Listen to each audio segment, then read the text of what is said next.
ఇప్పుడు ఇక్కడ తెలంగాణ ప్రజల ముందల మంది చూడనేమో మంచోడట అంటారుగా, కడుపులో చూడనేమో కషాయోడట. మంది చూడ మా రాజన్న మంచోడు, తెలంగాణ ప్రజల ముందర ఇగో ఇట్లా నీతులు చెప్తాడు పత్తిత్తు మాటలు. కడుపులోనేమో కషాయోడు మునుగోడు గడ్డపైకి వస్తే రాయగోబడి నిజస్వరూపం మహేష్ గాడ్స్ విషయం ఇలా ప్రజలు చూస్తున్నారు. ఒక బీసీ బిడ్డను ప్రజల పక్షాన ప్రశ్నిస్తుంటే నా పైన ఆరోపణలు చేసి నువ్వు ఒక ఆయన తెలంగాణలో పేదల పెనిది ఉండే మీకు ఎరికేనా?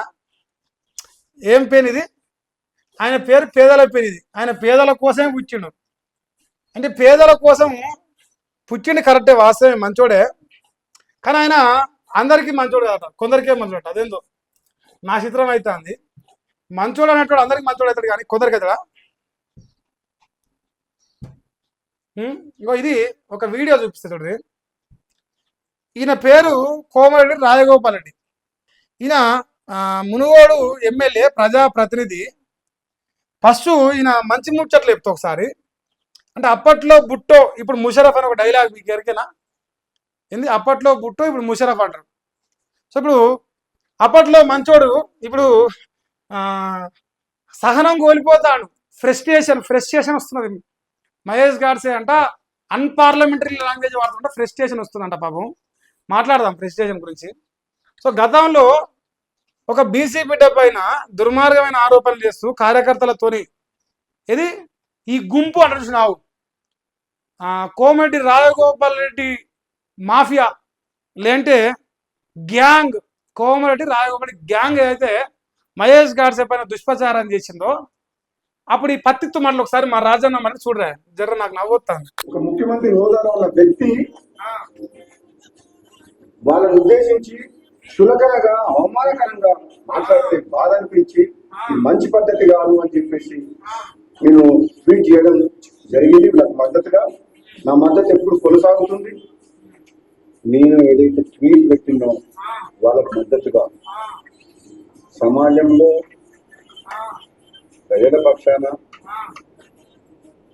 పనిచేస్తున్న వాళ్ళకు తెలంగాణ ఉద్యమ సమయంలో చేసిన వాళ్ళ కృషిని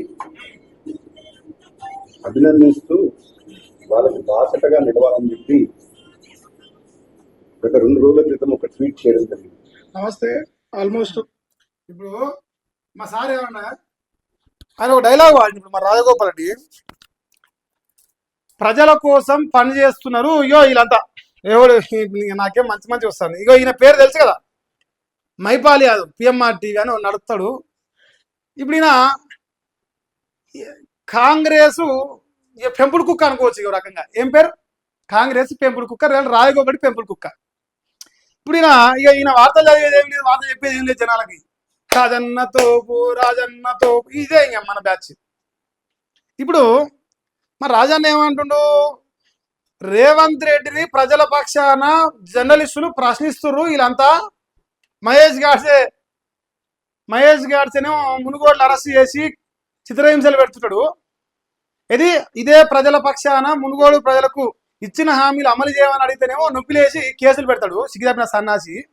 బరాబర్గా మాట్లాడతా, బరాబర్గా బాజాబ్తా మాట్లాడతా. ఎందుకో చెప్తాను నేను సమాధానం. ఇప్పుడు ఇక్కడ తెలంగాణ ప్రజల ముందల మంది చూడనేమో మంచోడట అంటారుగా, కడుపులో చూడనేమో కషాయోడట. మంది చూడ మా రాజన్న మంచోడు, తెలంగాణ ప్రజల ముందర ఇగో ఇట్లా నీతులు చెప్తాడు పత్తిత్తు మాటలు. కడుపులోనేమో కషాయోడు మునుగోడు గడ్డపైకి వస్తే రాయగోబడి నిజస్వరూపం మహేష్ గాడ్స్ విషయం ఇలా ప్రజలు చూస్తున్నారు. ఒక బీసీ బిడ్డను ప్రజల పక్షాన ప్రశ్నిస్తుంటే నా పైన ఆరోపణలు చేసి ఇష్టం వచ్చిన కామెంట్లు. నీకు నొప్పిలేస్తాందా? నీకు మండుతాందా? నువ్వే అమ్మకు అయ్యే పుట్టినవా? మహేష్ గాడ్సే పుట్టలేదా? మాకు నొప్పిలేవదా? నువ్వు చేసినప్పుడు నిన్ను అన్నప్పుడు నొప్పిలేస్తే మరి మమ్మల్ని అంటే మాకు నొప్పిలేదా? రాజ్యాంగాన్ని చేతిలో తీసుకోవడానికి బాధాప్త చెప్తావా? చూస్తూ ఊరుకుంటున్నావా? నేను కూడా చూస్తూ ఊరుకుంటున్నా బరాబర్గా. నా పేరు తీసుకునే ధైర్యం లేక బీఆర్ఎస్ పార్టీ లీడర్ కూసుకుల ప్రభాకర్ పేరు ముందర పెట్టి నన్ను అనేది నాకు అర్థం కాకుండావా? ప్రజలు తెలియదా ఏమన్నా అన్పార్లమెంటరీ పదాలంటే? మరి ఇప్పుడు ఈ తెలంగాణ రాష్ట్రంలో మీ కాంగ్రెస్ ముఖ్యమంత్రి రేవంత్ రెడ్డి నువ్వెన్ని అన్పార్లమెంటరీ పదాలు వాడినావు? వీడు పెద్ద బ్లాక్ మెయిల్ రా, వీడు లంగా, వీడు దొంగ, సిగ్గు లేకుండా పోయి వాళ్ళకే ముక్కు తుడిచినావు. నేను తుడిచిన నాకు అట్లా చూపి. మహేష్ గాడ్స్ ఎవరిని బ్లాక్ మెయిల్ చేసిండో నేను చూపిస్తాను నిన్ను. ఈ రాష్ట్రంలో ప్రజలందరూ చూస్తున్నారు. నువ్వు బ్లాక్ మెయిలర్. తెలంగాణలో ప్రజల ముందర ఒకటి చెప్తావు, మునుగోడులో బీసీ బిడ్డ మహేష్ గాడ్స్ పైన నువ్వు అక్రమ కేసులు పెడతావు. నువ్వు చెప్తావు మళ్ళీ పత్తిత్తు మాటలు. ఇప్పుడు ఇది ఈయన ముచ్చట కదా. నిన్న ఏం మాట్లాడుతున్నా చూడరా ఆయన. నిన్న పత్తిత్తు అయిపోయింది. ఇప్పుడు సడన్ గా మేము కూడా ఒక లిమిట్ వరకే చూస్తాం, లేకపోతే ఈ పంట సిద్ధపడి చేస్తాం. మళ్ళీ నెక్స్ట్ ఇష్టమంత్రుడు మాట్లాడితే ముఖ్యమంత్రులు కూడా నిర్ణయిస్తాం, మంత్రులు కూడా అసెంబ్లీ సాక్షిగా. అటువంటి నా మీద సిగ్గుశరం లేకుండా మాట్లాడుతుందంటే ఏం చెప్పాలి? ఇప్పటికైనా ముందు దగ్గర పెట్టుకోవాలని చెప్పి హెచ్చరిస్తున్నా. బ్యాంకుకు మళ్ళొకసారి చెప్తున్నా, ఇష్టం వచ్చినట్టు నోటు వారేసుకుంటే మాత్రం మంచి పద్ధతి కాదు అని చెప్పి నేను ఏం చేయాలో తెలుసు. ఇప్పుడు రాజగోపాల్ రెడ్డి గారు సరే ఓకే, మీకు ఏం చేయాలో తెలుసు, ఇష్టం వచ్చినట్టు మాట్లాడితే ఊరుకోరు, అన్పార్లమెంటరీ పదాలు వాడుతున్నట్టు కదా. సేమ్ ప్రశ్న నేను అడుగుతున్నా. లకారాలతోని అకారాలతోని నీ కార్యకర్తలు ఇష్టం వచ్చినట్టుగా మహేష్ గాడ్సే ప్రజల పక్షాన నువ్వు అంటున్నావే, ఇగో గీళ్ళు ప్రజల పక్షాన పనిచేస్తారని. వీళ్ళకంటే నికార్సుగా వీళ్ళకంటే మునగాన్ లెక్క ప్రజల కోసం మునుగోడు బిడ్డగా ఆ గడ్డ మీద పుట్టినోడిగా నా మాయముంతా ఆడు ఉన్నోడిగా నేను బరాబర్గా నా ప్రజల పక్షాన ప్రభుత్వంలో ఉన్న ఒక ఎమ్మెల్యేను ప్రశ్నించిన వితౌట్ అన్పార్లమెంటరీ వర్డ్స్. ఫస్ట్లో నువ్వు దానికి ఏం చేసినావు? అన్పార్లమెంటరీ పదాలతో నా పైన బూతులో వర్షం కురిపించినావు. బరాబర్గా నీ కార్యకర్తలు నన్ను అన్నారు, నేను నిన్నంట అన్నా బరాబర్ బాజాప్తా అంట కూడా నువ్వు అంటానావు కదా నాకు ఏం చేయాలో తెలుసు అని. నాకు కూడా ఏం చేయాలో తెలుసు. నీకెట్లయితే చట్టాన్ని చేతిలోకి తీసుకునే దమ్మున్నదో నాకు కూడా చట్టాన్ని చేతిలోకి తీసుకున్న ప్రతి ఒక్క లుచ్చనా కొడుకుని చట్టం ముందు నిలబెట్టి నీకైనా నాకైనా ఇంకా ఎవరికైనా గదే రాజ్యాంగం అంబేద్కర్ మహనీయుడు రాసిండు. నేను బరాబర్గా చట్టం ముందు దోషిగా నిలబెట్టే దమ్ము నా దగ్గర ఉన్నది. నీలక అక్రమ కేసులు పెట్టను నేను. నీలక బాజాప్తా మాట్లాడలేని దద్దమ్మని కాదు, బాజాప్తా మాట్లాడుతున్నా, బరాబరే చెప్తున్నా నీకు. మహేష్ గాడ్సే ఈరోజు తెలంగాణ రాష్ట్రంలో ప్రజల పక్షాన ప్రశ్నిస్తున్నాడు. నా గడ్డ మీద ప్రేమతో నా గడ్డ కోసం నేను ఎమ్మెల్యేగా ప్రశ్నించిన. బరాబర్గా అన్పార్లమెంటరీ పదాలు వాడినా ఒప్పుకుంటున్నా. కానీ బరాబర్గా ఎందుకు వాడినా? నా కుటుంబ సభ్యుల జోలికి వచ్చి నా జోలికి వచ్చి నీ కార్యకర్తలు నిస్సిగ్గుగా నిర్లజ్జగా దుర్మార్గంగా ఇష్టం వచ్చిన పదజాలం వాడితే మాకు నెత్తురు మరగదా? బరాబర్గా మరుగుతా. నీ వెనక కుక్కలు ఉన్నట్టు నా వెనక కుక్కలు లేరు కదా. ఒక్కన్నై పోరాడుతున్నా ఆత్మగౌరవం కోసం. ఒక బీసీ బిడ్డ ఆత్మగౌరవంగా బతుకుతున్నాడు ఇలా మునుగోడు గడ్డ పైన. ఎవరిని వేరిస్తాను? ఎట్లా వేరిస్తావు? చట్టాన్ని చేతిలో తీసుకోవాలని చెప్తావా? తీసుకోలేదా? ఇప్పుడు ఆ మునుగోడులో ఉన్న ఎస్ఐ ఏం కేసులు పెడతాడు, చండూరులో ఉన్న సిఐ ఏం కేసులు పెడతాడు తెలియదా జనాలకి? గజ గజ వణికిపోయి అలా స్కూల్ తెప్పించినావు, నాకు తెలియదా? ప్రజలు చూస్తలేరా? నీ ఉడత బెదిరింపులకు నీ పిచ్చ బెదిరింపులకు భయపడుతుంటే నిలబడుతున్నానే? నీ లెక్క ముక్కు తెరిచినా, నీ లెక్క బ్లాక్ మెయిల్ అని మాట్లాడి మళ్ళీ పోయి వాళ్ళ సంఘాలు చేరినా? ప్రభాకర్ రెడ్డి ముందర పెట్టి నన్ను అంటే అంత పిచ్చోరు అనుకుంటున్నావు? నేను అంత అవగాహన అనుకుంటున్నా? నీ లెక్క ఇట్లా నరాల వీక్నెస్ లెక్క ఊత అనుకుంటున్నావా? సొల్లు గారుతాడు గిల్లు గారుతాడు, నీ నరాల వీక్నెస్ ఉంది కదా, మరి దాని గురించి చెప్పవు? ఇట్లా ఊతుంది కదా 10 సార్లు 10 నిమిషాలకు. మాట్లాడదా? ఏ గడ్డ మీద మాట్లాడతావు? నువ్వు వెళితే నీ కాడికి వస్తా, ఆయన వెళితే ఆయన కాడికి వస్తా. నేను జర్నలిస్ట్గా ప్రజల పక్షాన్ని ఎవరి కాడిగానే పోతా. నీకు దమ్ము లేదు నాతో మాట్లాడేంత. దానికి నేను బాధ్యున్నా. చెయ్యి, ఏం చేస్తావు? అవునా? ఇప్పుడు ఇరాన్ చూస్తాను, వాడు తక్కువ అంచనా చేసి అమెరికా వాడు వాడిని బతికేలా చూస్తాను. నీ బతు కూడా గత అవుతుంది.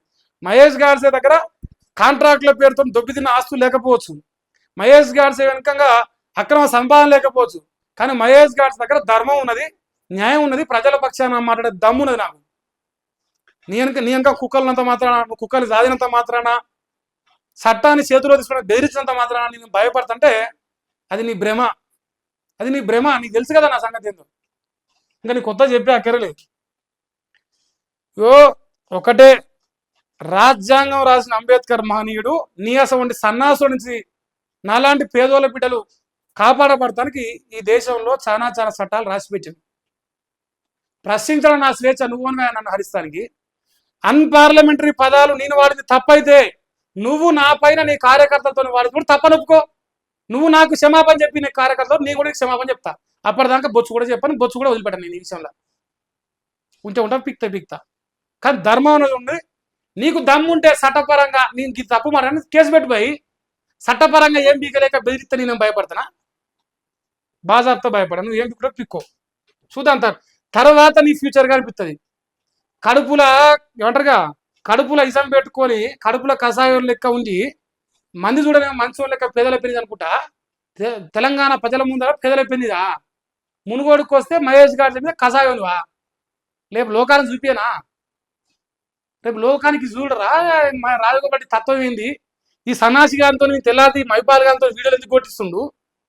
లోకానికి తెలుస్తలేదా? మహేష్ గాడ్సే నీ అసలు ఉడత పెడితే భయపడితే ఈయన నిలబడతాడు కాదు కదా. ఒక్కనై పోరాడుతున్నా నీలక కుక్కలు వెనకంగా వేసుకొని మాట్లాడా. నాకు నీకు చాలా పరకు ఉంది. నన్ను అడిగితే నువ్వు నా స్థాయి కాదు వాస్తవానికి అలా చెప్తున్నావు. నీలక గుంపులే నీ వెనకంగా 10 మంది లేకపోతే నీ నోట్లోకి వెళ్ళి మాట జారదు. నేను అట్లా కాదు, నీకంటే గొప్ప స్థాయి నాది. ప్రజల కోసం మాట్లాడడంలో, ప్రజల పక్షాన్ని ప్రశ్నించడంలో, నికాల్సుగా నిలబడంలో. నీ జిందగీలో 10 రూపాయలు లేకపోతే ఓటు పడదు నీకు. ఇలా నాకు అట్లా కాదు. మహేష్ గారితో ఏడికి పోయినా ఒక గౌరవం ఉన్నది. ఇలా ప్రజల కోసం మాట్లాడతాడని. నన్ను బీఆర్ఎస్ బీజేపీ అని ముద్రేయాలంటే ఫస్ట్ ఈ లుచ్చకొడుకు ఏదో చెప్పు, ఈ మైపాల్ గారు ఏందో చెప్పు, వాడి కోసం ఎందుకు చూపుతాడో చెప్పు. ఏగో నాకు ఇంకా చాలా ఉన్నాయి చెప్పదలుచుకుంటే. ఏంటంటే వాళ్ళంతా స్నేహితులు అయిపోయారు. నాకు నువ్వు డప్పు కొట్టించిన వాళ్ళందరూ స్నేహితులు అయిపోయారు. అందుకే ఏమని అంటలేను. అందరి చరిత్రలు ఎరక నాకు. నా దగ్గర సిల్క ఏమంటారుగా, ఈ సిల్క జోషాలు నా దగ్గర పనికిరా. ఇంకొక కాడ ట్రై చేయి, మన కాడ పనికొస్తాం. నువ్వు అట్లా కలగందున్నావు. నువ్వు కలగనాల్సిందే ఇక. సో అది మా రాజగోపాల్ రెడ్డి నా మీద నేను కౌంటర్ ఎత్తాండే. ఇవో చిన్న ముచ్చట చెప్తావు.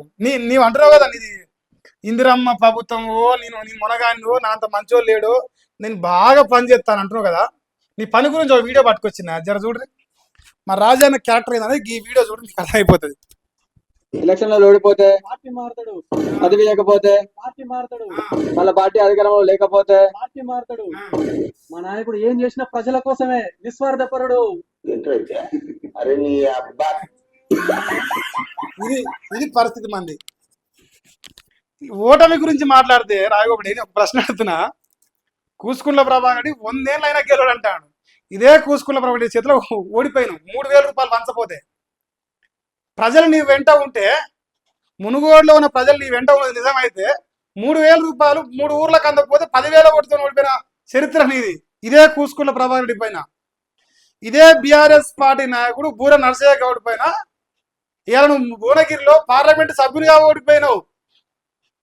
నీది ఫెయిల్యూర్ ప్లస్ సక్సెస్ స్టోరీ. నీది ఓన్లీ సక్సెస్ స్టోరీ లెక్క చెప్పుకో, ఇజ్జతపోతుంది. నా చోటు ముందు అసలుగా చెప్పకు.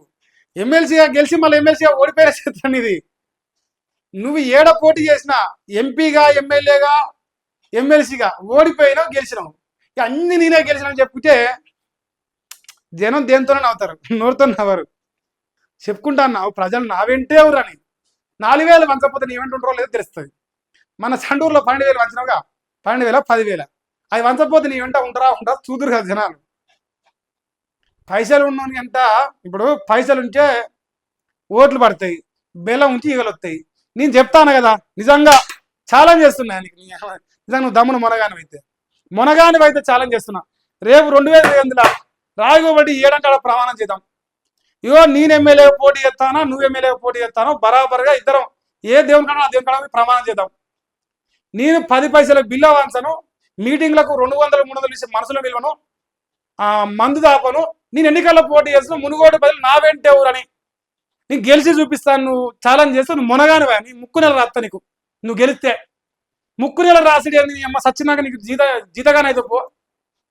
ఈ సౌట మాటలు మాట్లాడు నాకు మంచిగా అనిపిస్తుంది. ఈ సౌట మాటలు, ఈ సొల్లు మాటలు ప్రభాకర్ ముందర మాట్లాడుకో, లేదంటే సెలవులకి సైడ్ ముందర మాట్లాడు, నా ముందర మాట్లాడు. ఎందుకంటే మహేష్ గారు అంటాడు సబ్జెక్ట్తో కొడతాడు బరాబరి. నిజం మాట్లాడుతున్నా. ఇదే కూసుకున్న పైన నువ్వు ఓడిపోయినా లేదా 3,000 అందకపోతే 3 ఊర్లకు 10,000తోని ఎంపీగా పూర్ణ చేయకపోయినా ఓడిపోయినావా, ఓడిపోలేదా? ఎమ్మెల్సీగా ఓడిపోయినా ఓడిపోలేదా? అలాగంటే ఏ గెలిచిన వాళ్ళు ఏడ దిక్కినావు? పైసలు జర్ర గిటికట్ అయ్యి కాంట్రాక్ట్లు ఇచ్చారు, ఇన్కమ్ అయ్యి బ్యాంకులలో లోన్లు అయితే నీ పని అవుటే. ఇక నువ్వు చెప్తావు మళ్ళీ నేను ప్రజలు నాయకుడు అని. నీ వెనక ఉన్న కార్యకర్తలు ఉండరా ఒక్కొక్కరికి లక్షల రూపాయలు పంచుతావు. నా చేతిలో నాకు ఇచ్చినావు కదా, నేను చూడంగా నువ్వు చెప్తావా నీ చరిత్ర గురించి? పైసలు ఇవ్వకపోతే నీ వెనకంగా నిలబడరు. ఇంత పసిపిల్ల కాకుండా నిలబడు. ఒక్క నిలబడరా నేను గ్యాటిస్తా. నువ్వు తప్ప నీ వెనకంగా నీ కార్ డ్రైవర్ కూడా ఉండడు అక్కడికి. నువ్వు నెలనాడు జీతం ఇవ్వకుండా ఉన్నాను. మహేష్ గారు అట్లా కాదు, నికార్సు ఉంటుంది ఏదైనా మన పని. ఈ పంచాయతీలు ఉండవు మన దగ్గర. నిజం నికార్సు ఉంటుందా, నీలకు ఉండదు. అది నీ చరిత్ర. అధికారంలోకి రాకపోతే పార్టీ మారుతాం, పదవులు ఇవ్వకపోతే పార్టీ మారుతాం, బ్లాక్ మెయిల్ చేస్తాం మంత్రి పదవుల కోసం. జనం ముందలేసి నీ స్వార్థం మాట్లాడుకుంటాం. అది మన బతుకు, అది మన చరిత్ర. పోనీ ఇన్నేళ్ళ రాజకీయ చరిత్రలో ఏం చేసినావు, ఏం పొడిచినావు? చర్చ పెడదాం పాటు, కూర్చుందాం పాటు. ఏం చేసినావు? 250 కిలోమీటర్ల కాంట్రాక్ట్ పెట్టినావు, కోర్టు సంపాదించినావు, కొడుకు పేరు మీద ఆస్తి మార్చినావు, మంచిగా ఫౌండేషన్ పెట్టి వాళ్ళని తీసుకొచ్చి పనులు చేయించుకొని నేను అంటున్నావు. నీ చరిత్రలో నువ్వు దేశ డెవలప్మెంట్ గురించి చర్చ పెడదాం, ఇంటర్వ్యూ ఇద్దాం చెప్పు. మునుగోడు నడి సెంటర్ కోసం ఇంటర్వ్యూ చేద్దాం, ఛాలెంజ్ ఇద్దామా? ఇవన్నీ పిరికి ముచ్చట్లు నాకు చెప్తే నాకు నవ్వుతుంది అనవసరం.